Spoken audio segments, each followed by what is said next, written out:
Welcome. In this video, I'll show you how to fix file is too large for destination file system, which is a USB drive error. All right, so this error right here happens because the drive is currently formatted as a FAT32, which is a strict physical limit, and it cannot hold any single file larger than 4 gig. I hope that's clear, even if you have hundreds of gigabytes of free space left on the drive. So let's go ahead and format the drive. Make sure that it is plugged in to your computer. If it's not, plug it in. And once plugged in, you'll be able to see it right here. All right. So first up, make a backup of your file. You can just easily press Ctrl+A to select it all. Right click and then cut. All right.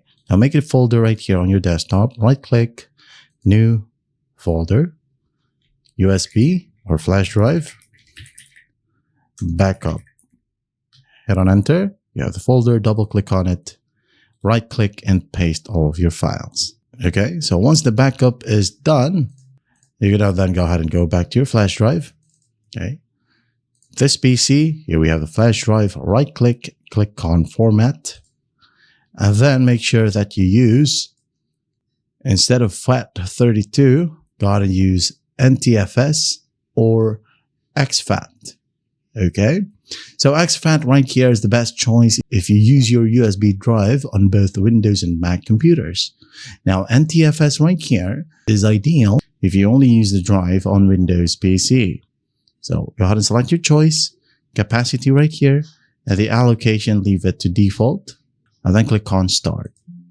Click on OK, leave it to quick format by the way, and just wait for the process to finish. Now once that's completed, click on OK, close. Now open up the USB drive, then go ahead and move the file or the big file that you wanted to transfer, and you should be good to go.